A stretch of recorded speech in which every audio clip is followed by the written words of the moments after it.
Atelier Ryza's 2's combat system has changed a lot more than you would think. Existing systems have been changed and some new systems have been added.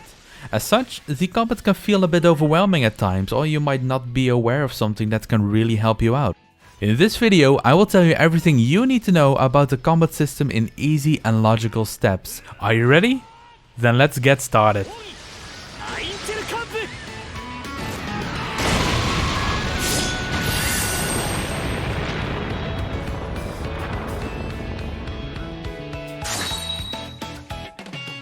Now there is quite a lot to cover, so I have structured the video in the easiest way I can think of. I will first go over the basics and then go over the more advanced systems one by one. I advise to watch the whole video in the order that it's created, but if you want to know specific things or simply want a refresher, I have also added timestamps in the description below. As I am playing the game on the PlayStation 4, I will be showing and mentioning the PlayStation buttons. But if you pay attention to where the buttons are located on the screen, you will know what to use when you play on a Switch or PC. One last thing before we start. In the coming days I will be making more content on both Atelier Ryza 2 and other upcoming Japanese games, so don't miss out on these and make sure to like the video and subscribe to the channel. Now without further ado, let's start. When you enter a battle, you see multiple bars, gauges and counters on the screen with terms such as AP and CC. Now let's take a look at what these mean before we go in depth into those systems. So here you see the first image, and on the left side of the screen you will see all party members with each a red and blue bar. The blue bar shows your health points and the red bar shows the break gauge. As you take damage, your health points will decrease and your break gauge will increase. I don't think I'll have to tell you what happens when you run out of health points.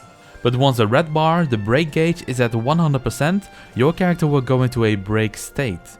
During this state, the character won't be able to attack and will have a longer wait time before actions can be taken again. So aside from the 3 characters with a bar, you also see a 4th character with the L1 button on the very bottom left side of the screen. This character is on standby and can be used via skill shift, which I'll cover later in this video. The 3 icons above the health bar are the buffs your characters currently have. I have numbered them 1 through 4, and first up we have the gauge that shows a tactics level. This gauge will slowly fill up and level up as you use your skills. Second, we have the AP counter, which shows how many action points you currently have. I will talk more in depth about the tactics level and AP later in this video because it's a very essential thing in combat. Number 3 shows the CC counter, which shows how many core charge points you currently have. And finally we have number 4, the wait time bar.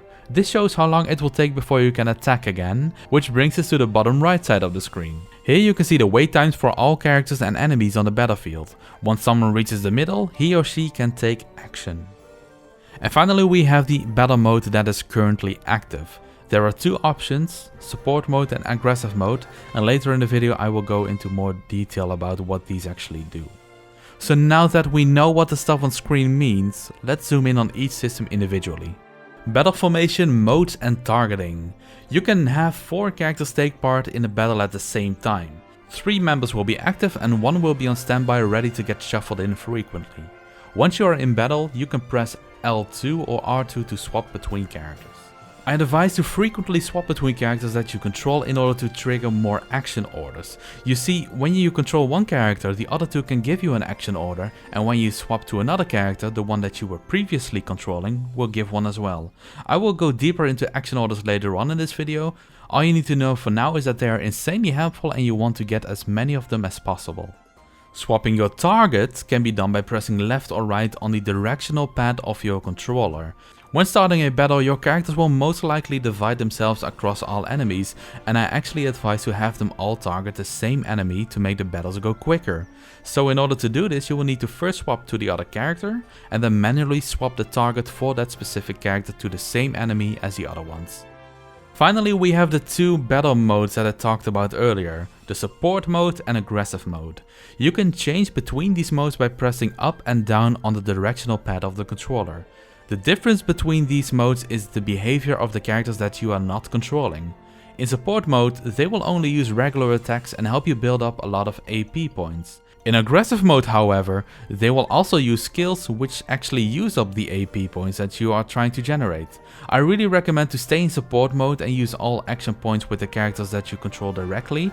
That way you are sure that it gets spent wisely and it allows you to perform some crazy chains.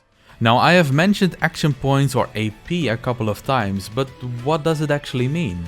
Well, action points are the currency that you use to perform special skills which deal a lot of damage. You build up action points by performing regular attacks, fulfilling action orders and performing perfect guards. When you start using skills and thus using the action points, you will see the tactics bar slowly increase. The more skills you use, the higher level it will become with at most level 5. The tactics bar does a few things. First up, it increases the amount of action points that you can hold, allowing for more skills to be used in succession. 2. It can increase the amount of action points you get from regular attacks. And 3. It can trigger special effects for certain skills. Back in Atelier Ryza 1 you had to manually level up the tactics bar by investing action points, but in this game you do not need to think about this at all. You can just build up action points and use them as fast as you can, and the game will take care of the rest for you. One thing that's also new in Atelier Ryza 2 and makes the combat feel so good is the ability to chain your skills. When it's your turn to choose an action, you can choose to do a skill, and if you have enough AP points for another skill, you can quickly select this to add it to the chain. You can keep on going until your AP runs out, or if you've selected all the skills that you actually have before the turn ends. One thing the game doesn't clearly explain, but is essential in my opinion, is that you can also start chaining your skills after doing regular attacks. You see, regular attacks give you action points, which is what you need for skills. So if you start with normal attacks, you will have more AP points to use for skills by the time that you get to use them. This will often lead to being able to use at least one extra skill in the chain than you would by not starting out with a regular attack. Once you reach a point in the game where you can add a 4th character to your team, you will be able to use skill shift. By pressing L1, the character on standby replaces the character that you are controlling. When you do this, not only does the character enter the battle with an attack, but you also get extra AP points, plus the character can attack right away. So where you would normally have to wait until the next turn, you can now immediately follow up with the attacks from the new character. By the time you're finished with your regular attacks and skill chain, the skill shift cooldown for another swap should be done, and you can keep on going on like this. Just like in Atelier Ryza 1, your allies can call out things that you should do, which are called action orders. These can range from doing physical damage to elemental damage, but, and this is very important, these can only be triggered using a skill or a battle item. Once you've successfully completed an action order, your allies will use the special skills that's either a buff or a very powerful attack. You can see these as free extra buffs or attacks, as they don't use any AP and they don't take up any extra time. So if you want to deal as much damage as you can, make sure to always prioritize the action orders when they appear. Another new thing in Atelier Ryza 2 is guarding. You can now guard against attacks by using the triangle button to receive reduced damage. If you time your guard right before the enemy attack lands, you perform a perfect guard and even get extra AP points. The good thing about guarding is that you can do it while waiting for your next turn, but if you remember the earlier part of the video about skill chaining and skill shifting, there will barely be any waiting time for you anyway. Aside from that, this mechanic also seems pretty random. Here's a short clip from my review video that I uploaded a couple of days ago. While on paper this is a nice addition as it gives you something to do while waiting for your next turn, in practice it's just a random mess. You see, there is not really an aggro system in this game, so while you can see that the monster is about to attack, you can't really see which of your characters will be attacked. So as you can see in this clip here, I can tell that the enemy is looking at my character and see his turn coming up. So instead of attacking, I'm going to wait for his attack and then block it at the right moment. But instead of attacking me, he randomly turns around and attacks someone else. The other characters don't sit still either, so even if I were to swap to the other character, I wouldn't be able to guard because they would already be attacking. The only thing I could find is a certain item effect to draw attention more often to a character, and by equipping that you could make a designated tank, but honestly, with how fast paced the combat system is, it's way more fun to flat out ignore this mechanic, take a bit of extra damage during the battle and just heal up afterwards using items. You can craft items that can be used in battle. These can either deal damage or buff and heal your characters. Each item has got a CC value, which stands for core charge. When you enter a battle, you start off with 0 CC and this number will slowly build up as you use your skills. When it's your turn, you can press the square button to choose an item to use. If it's not your turn yet, you can also press square to use an item, but this will cost 10 AP to do so. Just like skills, multiple items can be used in one single turn as long as you have enough CC points. Each character can be equipped with 4 items, and even at the start of the game I highly recommend that you equip your character with the following. 1 physical damage item, such as an explosive uni, 2 healing items, such as grass beans or dry biscuits, and 1 elemental damage item, such as bombs or ice bombs. Both the physical and elemental damage items will greatly help you out with completing action orders quickly. The reason I suggest 2 healing items is that, especially during boss fights, your whole team usually takes damage. By having 2 healing items equipped, you can heal 2 characters at once. Later in the game you can also make healing items that heal your party by default, but at the start you will be limited to single healing items such as grass beans and dry biscuits. Once you finish the battle, all the CC points you haven't spent will be stored in a CC bottle. With this you can use items outside of battle, so one thing I do advise is to fully heal up your team after a few battles by going into your inventory and pressing R1 to go to your consumables tab. Later on in the game you can even upgrade your core crystal, which allows your character to have even more CC points and also assign a certain element to your equipment. This is quite far into the game though, so I won't be going into this during this beginner's guide.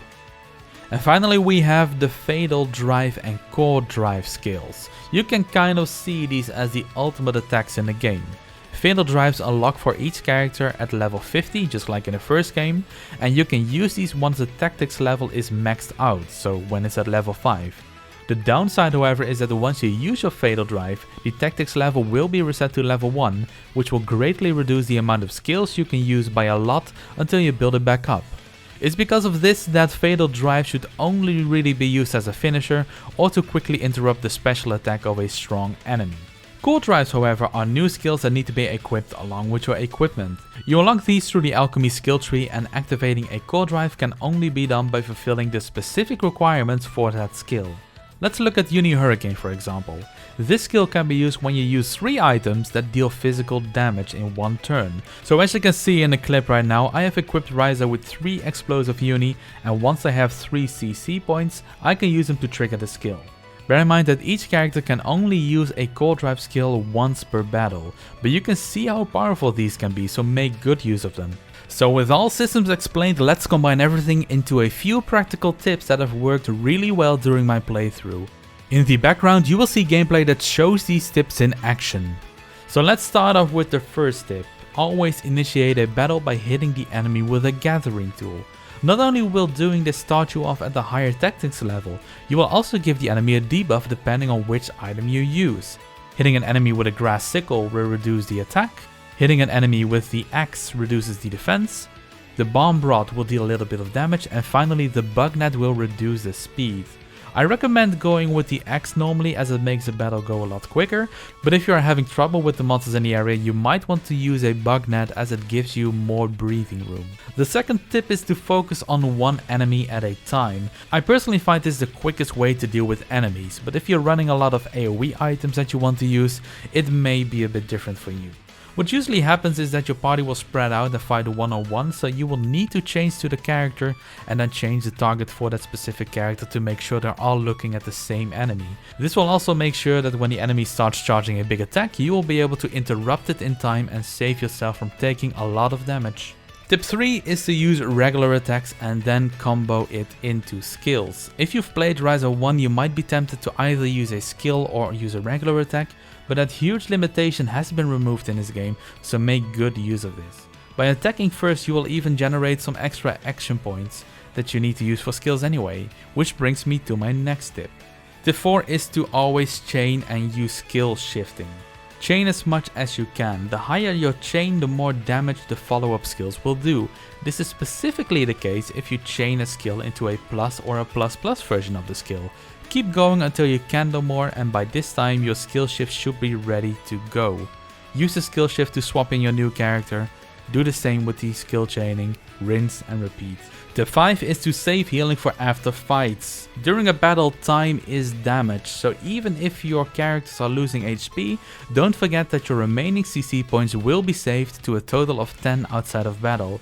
All you have to do then is to open your basket, go to the consumables tab and select the item that you want to use. My final tip would be to use action orders whenever you can. The action order skills that your allies will use will make the battle go so much quicker, so make sure to swap your characters often so more action orders will appear and make it a priority to complete as many of them as you can. This will greatly increase the success of your battles. So yeah, that's all I wanted to share with you today about the combat in Atelier Ryza 2. I really like the changes they made and this has turned into one of my favorite combat systems in JRPG games so far. It's flashy, it's easy, it's fast paced and it feels like you're in control. Next up is an alchemy guide in a similar fashion, so stay tuned for that. I am curious though, what do you guys all think about this new combat system and how would you compare it to other games? Let me know in the comments down below and let's talk about it. Also feel free to ask any questions you have about this game or provide suggestions on what to cover next. As always, I want to thank you all for watching and until next time.